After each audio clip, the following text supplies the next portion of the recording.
You might notice that this week 4 is roughly at 8 miles, and then the first week of the level 3 is at 8 miles.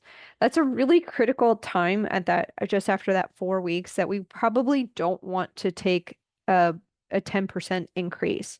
We know that your muscles and bones need about 4 to 6 weeks to adapt, and tendons and ligaments need about 6 to 8. So that's purposely in there with no increase to let your body kind of catch up. Notice that this is only looking at volume. If you start to increase the intensity with a bunch of sprinting that your body's not used to, or you increase the load with what you are rucking dramatically, you're increasing the volume as well as the intensity, and that puts you at higher risk for injuries.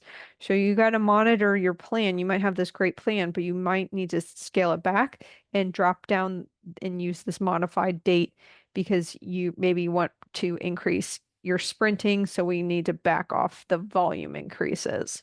Hopefully that makes sense. Your body is different than something like a bridge. So imagine we have a bridge and we drive 1,000 heavy trucks over this bridge. The bridge will have what's called strain. Your body also gets strain when you run and ruck, etc.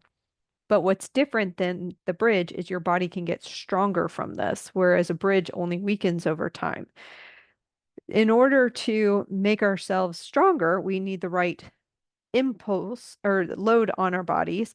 We need the time, and then we need the materials. So we need the correct training volume or training load on our bodies. So if you sit in an office and you don't move throughout the day, your body, your bones will get weaker, your muscles will get weaker because it's not needed, right? So that's our making sure we're putting an appropriate load. We also need to make sure that we have enough time. So we need recovery in between workouts as well as sleep. That's where we do the majority of our repair. So we need to monitor our folks or ourselves about if we have appropriate rest in between as well as sleep at night. Then we need the materials. We need the building blocks to actually build the structures that we want. So we need to make sure we have appropriate um, protein to build muscle. We have calcium containing foods in our diet so that we can make our bones stronger. When we talk about calcium, we also need this stuff called vitamin D to help drive calcium into our bones. Vitamin D, as Americans, we tend to be low, and that comes from the sunshine. So making sure not only are you out in the sun for 5 to 30 minutes a day, but you have your skin exposed. So like you're in shorts and a shirt. When you're wearing your OCPs all day, you're covered and you're not getting that sunshine exposure. Skin cancer still is real, so make sure you